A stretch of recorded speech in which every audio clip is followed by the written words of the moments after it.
Bien, hermano, gracias al Señor por este momento, la misericordia, la gracia de nuestro Dios y del Señor Jesús para meditar su palabra. Agradecemos al Señor por este pasaje tan precioso que nuestro estimado hermano nos acaba de leer. Tantas cosas preciosas tenemos aquí en su palabra. Cantábamos en nuestro primer himno, grande gozo hay en mi alma hoy, porque Cristo me salvó. Las cadenas rotas ya están. Jesús me libertó. Miren lo que ha hecho la obra de Cristo. Miren lo que constituyó su venida a este mundo. Vino para libertarnos, vino para salvarnos de la condenación eterna, para darnos perdón y vida eterna y una esperanza gloriosa de estar con Él día en la gloria. Para eso Él vino. Nadie como Él. Él nació en este mundo, vivió una vida impecable para llegar al final de su ministerio en este mundo, a la misma cruz, a ese lugar de muerte, a ese lugar de maldición, como dice la Escritura. Pablo lo dice allí en Gálatas, que Cristo fue hecho maldición por vosotros. Mire qué grado tan terrible, qué situación. Y no maldito solamente por los hombres, no maldito por Dios, porque Él tomó tu lugar y mi lugar en la cruz del Calvario. Alguna vez dije esta palabra pensando que nadie nace para morir, excepto aquel que está poseído de un poder totalmente contrario a lo que Dios enseña en su palabra. Siempre queremos vivir, queremos que nuestros hijos, que nuestros nietos sean sanos, crezcan, para esto se alimentan, para esto se capacitan, pero nunca estamos pensando en para morir, ¿no? No pensamos en eso. Pero alguien nació para morir. Miren qué cosa terrible. Nació para morir. ¿Y qué muerte? Muerte de cruz. Fue necesario que el Hijo de Dios naciera. Que el Hijo de Dios, que vino de la gloria magnífica de los cielos, vino del trono de la majestad en las alturas, vino de la adoración de los ángeles a este mundo, a nacer, a tomar forma humana. Eso es lo que la Escritura nos enseña. Eso es lo que la palabra nos habla. Su nacimiento. Y cuando aquellos ángeles dieron la buena noticia a aquellos magos, se nos leyó nuestro hermano el sábado pasado, ¿sí? He aquí os doy buena de gran gozo, que será para todo el pueblo. En ese momento el mensaje era para el pueblo de Israel. Será, que son buenas, allí está el Evangelio, buena noticia, que será para todo el pueblo. ¿Y en qué consistía esta noticia? Que os ha nacido hoy en la ciudad de David un Salvador, que es Cristo el Señor. Miren, qué mensaje, ¿no? Qué mensaje tan glorioso dieron los ángeles acerca del nacimiento del Señor Jesús. Y qué importante es su nacimiento, su encarnación. Si Él no hubiera nacido, hermano, tampoco hubiera muerto en la cruz. Una cosa conlleva a la otra. Una cosa no separa a la otra. Todo lo contrario. Por eso dije, nació para luego después, a los 30 y tantos largos años, morir. Para eso nació. Mire cómo son las cosas. Y en una edad en la cual el hombre estaba completo, se consideraba completo, en sus 33 años, mire de vida. ¿Cómo son las cosas? ¿De qué manera nació para morir? Es decir, esto que el mundo ahora el mundo llamado así cristiano, se aprieta a celebrar la Navidad. Navidad significa, es un derivado de la palabra natividad. Y natividad tiene que ver con nacimiento. Mire, pero esta palabra Navidad es una palabra exclusiva que solamente se remite, y de quién se habla, es del nacimiento del Señor Jesús. Nunca se habla de la Navidad de Napoleón, nunca se va a hablar de la Navidad de cualquier otro líder religioso, de Mahoma, de Confucio y de tantos otros. Cuando se habla de Navidad, se habla del nacimiento del Señor Jesús, de ninguno otro más. Miren, y esta es la realidad. La realidad es que, aunque no sabemos la fecha, no fue esta la fecha que el Señor Jesús nació. Sin embargo, no es menos cierto que Él nació. Y esto es lo que importa. Esto es lo que vale. Vale lo que Dios ha declarado acerca de Él en su santa palabra. Esto es lo que vale. Vale que Él nació. Sea el 24, el 25, el 10 de diciembre, el 10 de agosto, lo que sea, no importa. Pero lo importante es que Él nació. Mire, si Él no hubiera nacido, tampoco hubiera muerto en una cruz. Tampoco no nos hubiera redimido, no nos hubiera salvado. Mire, por eso es tan importante entender esto. La Navidad no es el arbolito, no es la comida, no es el vestido, no son los regalos. La Navidad es que el Hijo de Dios nació en un pesebre de Belén. La Navidad es que el Hijo de Dios vino a tomar forma humana. Miren, eso es Navidad. Y Navidad en tu corazón significa tener a Cristo, haber recibido a Él como Salvador, para recibir, para gozar, para deleitarnos en su persona, para gozarnos en su persona. Todo lo que Él es, todo lo que Él implica, todo lo que Él representa para ti y para mí y para todos los redimidos, para todos los salvados. Qué grande, ¿no? Si Él no está en tu vida, no está en mi vida, no hay Navidad.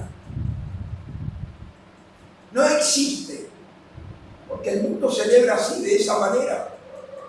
El mundo lo tiene a Él de esa manera. De esa forma, piensa de otra manera. Cristo está alejado de ellos. ¿Cuándo usted habrá visto que un cumpleaños resulta ser que el que está de cumpleaños está ausente? ¿Qué le parece si celebramos el cumpleaños de alguien y preparamos todo? Comida, globos, todo lo que quiera. Mire, de pronto esta persona que tendría que estar en ese lugar a la cual vamos a celebrar su nacimiento, ¿sí? De esa manera, no está. ¿Qué le pasó? Tuvo un accidente. ¿Dónde está? En el hospital, en terapia intensiva, porque le chocó un auto. ¿En qué queda toda la celebración? En nada. No se puede celebrar nada. ¿Sabe por qué? Porque a quien se le celebra no está presente. Algo de eso ocurre en la Navidad. En la llamada Navidad del mundo, ¿no? Nosotros celebramos su nacimiento de corazón. Gracias a Dios por eso. Es importante. Y dejando un poco a un lado lo que estábamos meditando acerca de la venida de Cristo Cristo, la resurrección de los creyentes, de los redimidos, en esta noche, así como cantábamos en un himno, ¿no? Grande gozo hay en mi alma hoy. ¿Sí? Hay un himno que describe ese hecho tan glorioso de la venida del Señor Jesús a este mundo. Y les invito, hermano, a abrir nuestra Biblia allí en el libro de Primera de Timoteo. Primera de Timoteo, capítulo 3.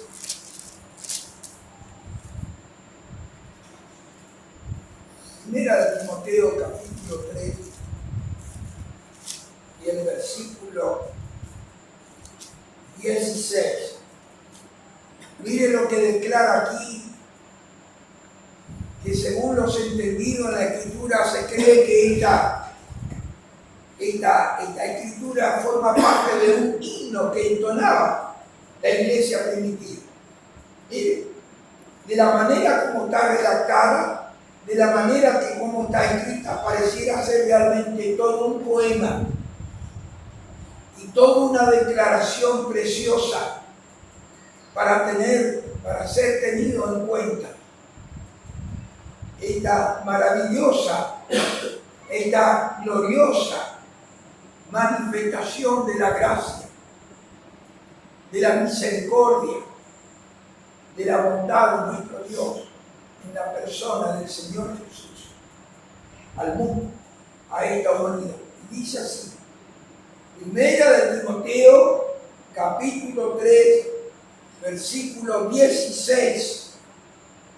El apóstol Pablo allí, hablando a Timoteo, mire lo que declara. E indiscutiblemente grande es el misterio de la piedad. Y mire cómo después él empieza a describir todo lo que implica este gran misterio de la piedad. Mire, la primera, Dios fue manifestado en carne. En segundo lugar, justificado en el Espíritu. En tercer lugar, visto de los ángeles. Cuatro, predicado a los gentiles. Creído en el mundo, recibido arriba en gloria. Qué grande es el misterio de la piedad. Un misterio es algo que está escondido, que estaba escondido, que estaba en la eternidad, ¿sí? De esa manera. Y que esta piedad se reveló, se manifestó, que lo manifestó Dios mismo en la persona bendita y señera de su Hijo amado, del Señor Jesús. Grande es el misterio de la piedad. Algunas veces, cuando pronunciamos una palabra, no la llegamos a entender en su verdadero significado. Y algunas veces hasta uno mismo pudiera equivocarse dentro de su significado, dentro de su valor. ¿Sí? De esa manera. Pero mire lo que implica esta palabra piedad. Dice así, según nuestro diccionario en la Biblia, benevolencia, tome nota, benevolencia, piedad, benignidad, bondad, compasión, misericordia. ¿Se dan cuenta de lo que implica esta palabra piedad? Benevolencia, benignidad, bondad, compasión, misericordia. Todo esto está dentro de esta palabra piedad, a la cual el apóstol le llama grande. Y es un misterio grande revelado de Dios para esta humanidad perdida y para con cada uno de nosotros. Grande. Dice que es indiscutible. ¿Qué quiere decir indiscutible? que no se puede discutir, que no da lugar a ninguna otra opción, indiscutible. Y lo dice porque están los falsos maestros, los falsos enseñadores que hablan de cosas que no son, contrario a esta gracia, contrario a esta buena voluntad de Dios. Miren, por eso, de hecho, el apóstol llama la atención en el capítulo 4 y el versículo 1, si leemos, miren cómo llama la atención. Pero el Espíritu dice claramente que en los postreros tiempos, ¿qué va a pasar en los postreros tiempos? En estos últimos tiempos, algunos apostatarán de la fe, se van a apartar de la fe. ¿Y qué van a hacer? Escuchando a qué espíritus engañadores y qué más, y doctrina de demonios. Vaya si no hay eso en el día de hoy. Vaya si no abunda en estos días falsos maestros, falsos apóstoles, falsos pastores. Miren, de esa manera, de esa forma, de esa manera, y contradice toda esta verdad gloriosa del Evangelio. Miren cómo son las cosas, de esa manera. Grande es el misterio de la piedad. ¿Por qué es grande? Podemos mirar un poquito en las Escrituras. ¿Por qué esta palabra que es grande? Grande que Dios haya tenido misericordia de nosotros, que haya sido benevolente, que haya sido benigno, que haya sido bondadoso, compasivo y de mucha misericordia. ¿Hay motivo para esto o no? Falta si no hay motivo. Solamente, no falta solamente mirar cuál era la situación nuestra y cuál es la situación del mundo antes. ¿Cuál era nuestra situación antes de conocer al Señor? ¿Y cuál es la situación del mundo de hoy? Miren, para que Dios haya tenido realmente benevolencia, haya tenido, como dice esta palabra, ¿no? Piedad, misericordia, bondad. Miren, vamos a leer un poquito para entender algo de esta palabra, esta primera palabra. Busquemos allí en Romanos. Miren lo que dice el apóstol. Allí tenemos una radiografía del espíritu, del ser, del alma, de las personas, de los hombres. Cómo el apóstol revela, de qué manera los habla. Romanos capítulo 3.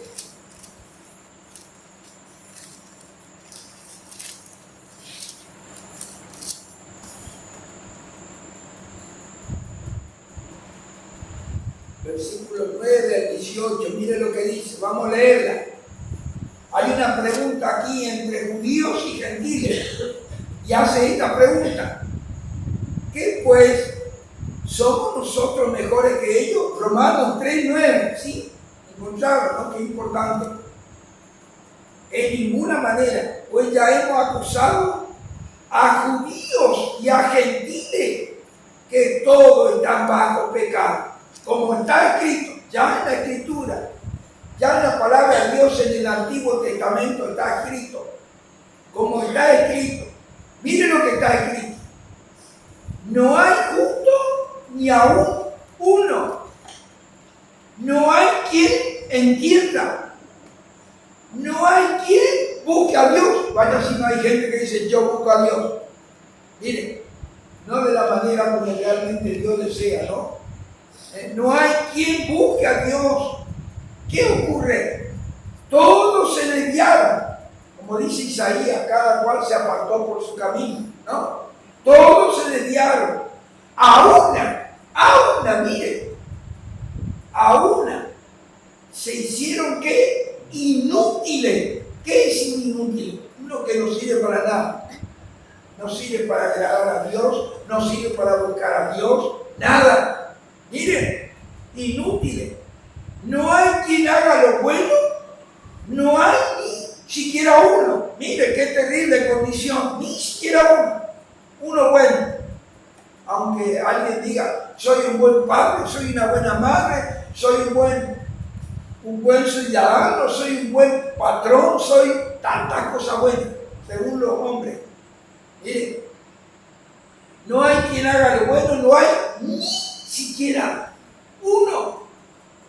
¿Qué más dice? Y ahora describe lo que hay adentro del corazón.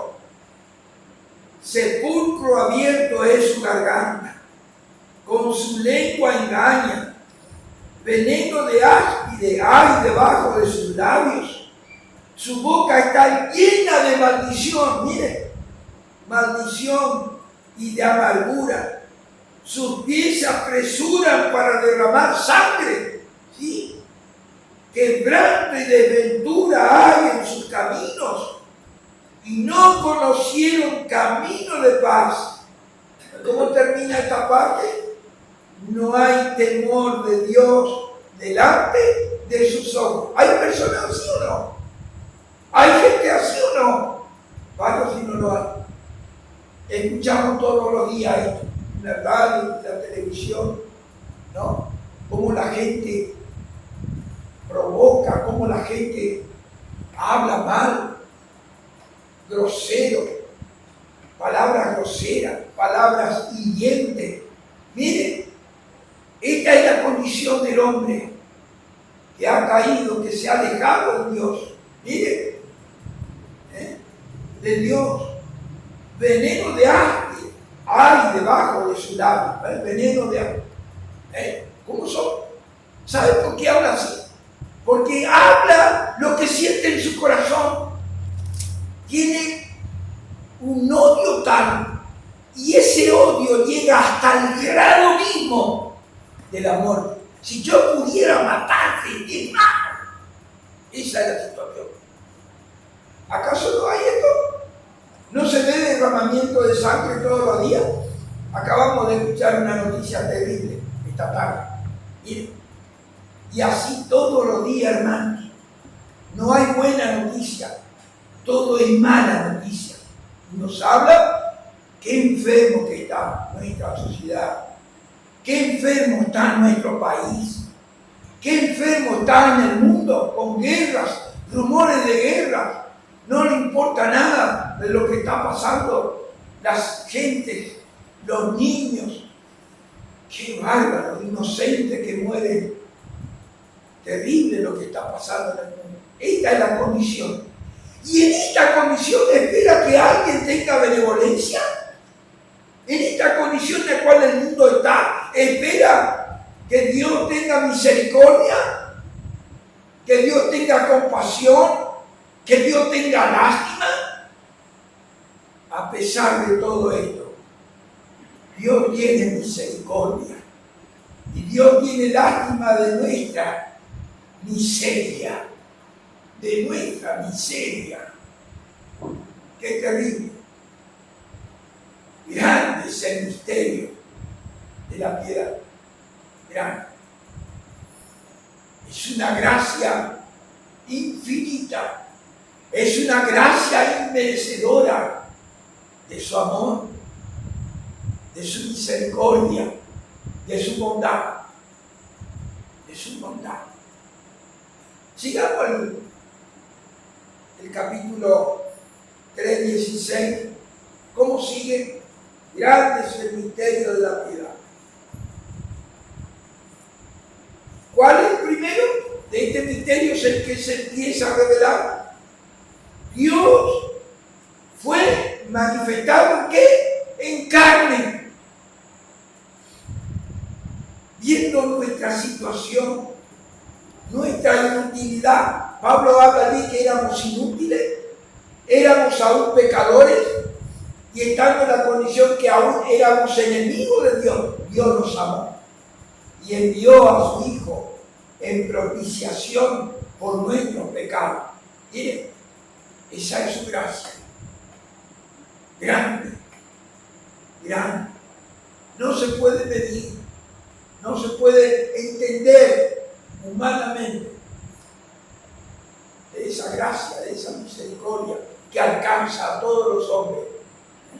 ¿Sí? Grande misterio de la piedad.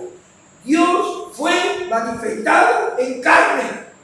Esta es una de las doctrinas fundamentales del Evangelio, hermano. No se puede negar esta verdad gloriosa. Imposible de negar. Dios fue manifestado en carne. Realmente, de esa manera.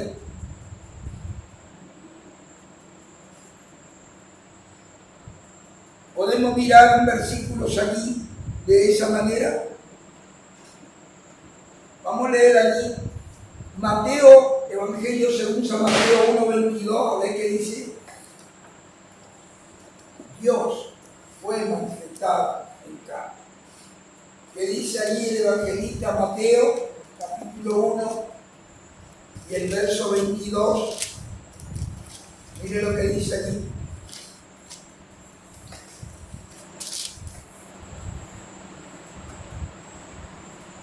Todo esto, después que le dio la anunciación a María, ¿sí?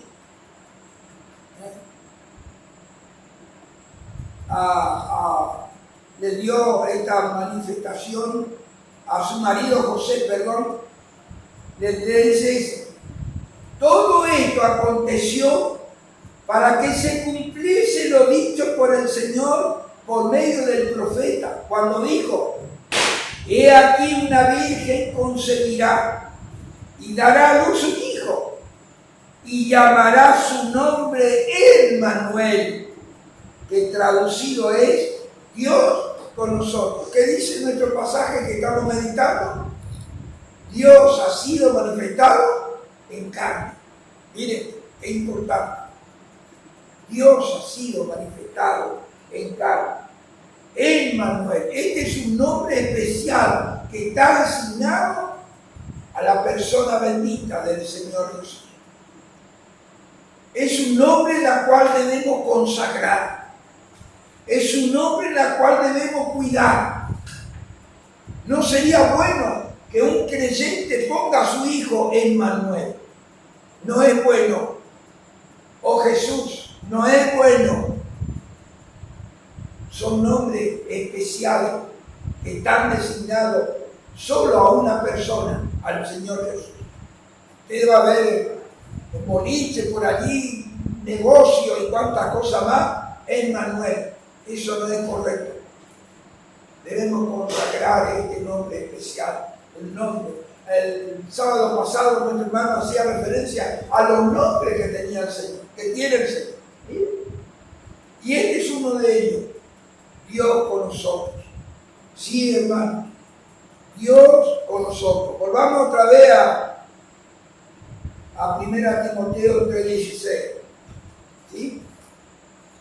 Dios con nosotros. Dios fue manifestado ¿en qué? En carne. En carne. Esto es una cosa muy importante. ¿Eh? Podemos leer allí algo de esto. ¿Sí? Evangelio según San Juan 1, la verdad gloriosa del apóstol Juan también, corroborando esta verdad preciosa. ¿Sí? 1:1 dice así: ¿cómo estaba en la eternidad este ser que nació allí en Belén? ¿De qué manera lo estaba? ¿Cómo existía en la eternidad como Dios? ¿Sí? En el principio, cuando todavía nada se había creado, no estaba todavía la tierra, nada de estas cosas. En el principio, en la eternidad, era el verbo, es decir, la palabra de Dios, la palabra que crea todas las cosas. Hemos hablado de esto, de la palabra, de su poder, ¿sí? El verbo. Y el verbo era con Dios. Mire, y el verbo era con Dios, parte de ese ser glorioso, sublime, eterno, que no tiene principio ni fin, ¿sí? verbo era con Dios. ¿Y cómo termina? Y el verbo era ¿qué? Dios. ¡Qué gran Dios! Y este verbo, de la cual describe el apóstol Juan, mire lo que dice en el verso 14, mire cómo le lo dice. Y aquel verbo, aquí está la razón, y aquel verbo fue hecho carne, fue hecho carne, tomó forma humana. Y Juan dice, y habitó entre nosotros, y habitó. Este verbo tomó carne, puso su tabernáculo aquí en la tierra, vivió entre los hombres. Eso quiere decir su morada, así como se llama nuestro cuerpo, tabernáculo, morada, templo, así de esa manera, casa de Dios, ¿sí? De esa manera, ¿sí? De esa forma. Y habitó entre nosotros y vimos su gloria. Vimos su gloria. Seguramente el apóstol se está refiriendo a aquel momento de la transfiguración, en el monte de la transfiguración, ¿sí? Junto con Jacobo, Juan, Jacobo y Pedro, el apóstol Pedro, ¿sí? De esa manera. Pero además de esto, toda la maravilla que él hizo, mostró su gloria, ¿sí? De esa manera.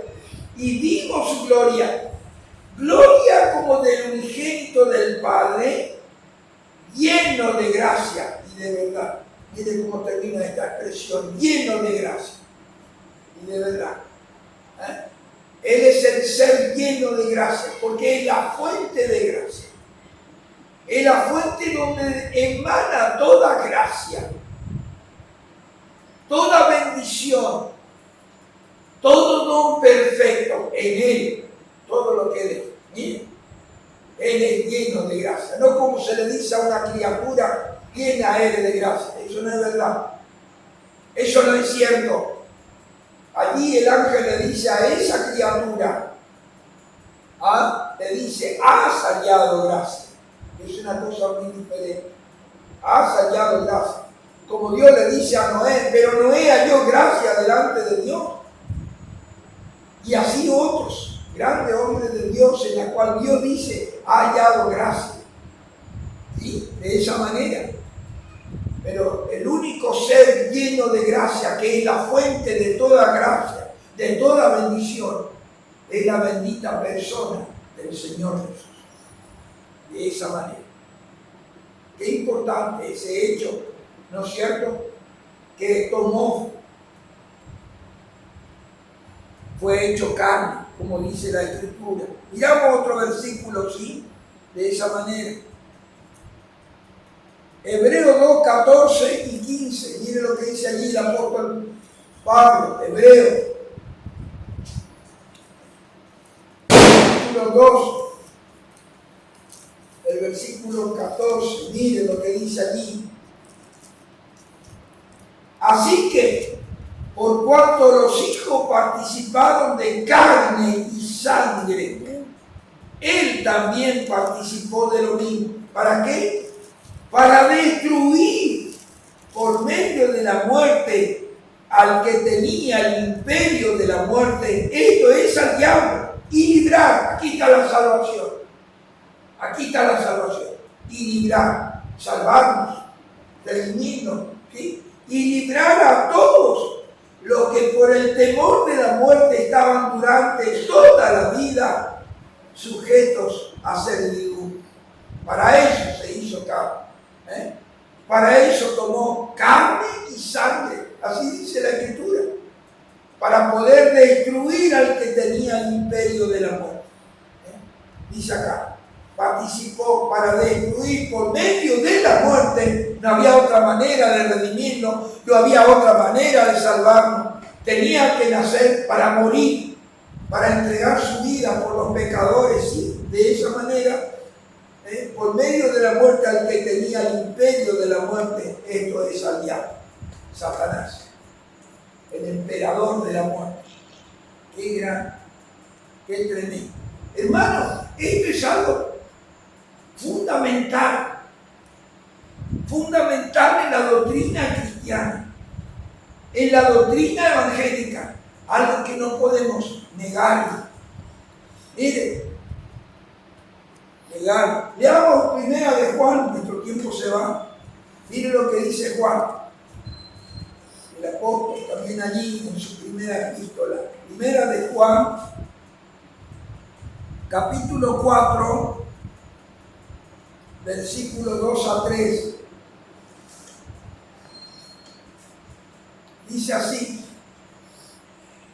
en esto conoced el Espíritu de Dios. Primera de Juan, epístola de Juan, ¿sí? Capítulo 3, versículo 2. En esto conoced el Espíritu de Dios.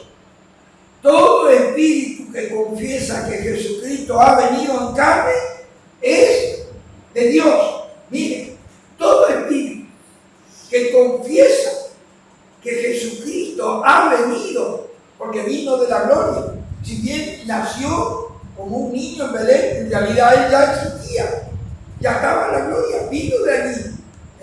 Todo espíritu que confiesa que Jesucristo ha venido en carne es de Dios. Verso 3. Y todo espíritu que no confiesa que Jesucristo ha venido en carne no es de Dios. Y este es el espíritu del anticristo, el cual vosotros habéis oído que viene y que ahora ya está en el mundo. Mire, el espíritu del anticristo niega su encarnación, niega, no quiere saber de esa noticia. Mire cómo es la cosa, es contrario a Dios. Es el espíritu del anticristo. Leíamos en la primera parte de este capítulo 3:16 del apóstol a Timoteo, dice, grande es el misterio de la piedad, pero aquí se manifiesta un misterio diferente, el misterio de iniquidad, que es contrario al ministerio de la piedad. Este misterio de iniquidad niega a Cristo. Mire, en toda su forma, niega al Señor en toda su forma, niega su divinidad, su existencia, niega su sacrificio expiatorio en la cruz, una vez y para siempre, niega. Mire cómo son las cosas, tremendo, ¿no? Por eso es importante entender esto, qué importante.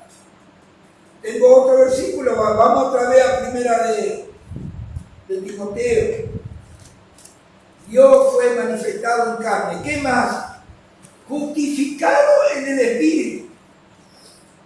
Ustedes van a ver allí que el Espíritu aquí tiene que ver con el Espíritu Santo.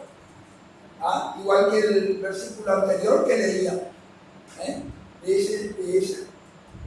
Bueno, dice, justificado en el Espíritu. Sí, hermano, su vida fue una vida llena del Espíritu de Dios, llena de poder, ninguno como él. Él sí, de él se puede hablar que vivía en la plenitud de su Espíritu Santo, de esa manera, de esa forma, realmente. Leamos un poquito en relación a esto, hay varios pasajes, pero Hechos capítulo 3, versículo 36, mire lo que dice aquí el apóstol Pedro.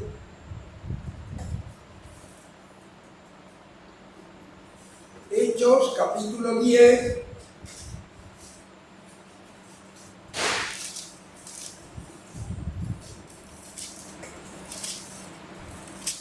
Hechos capítulo 10, verso 36 al 43, mire lo que dice el testimonio del apóstol Pedro. ¿Sí?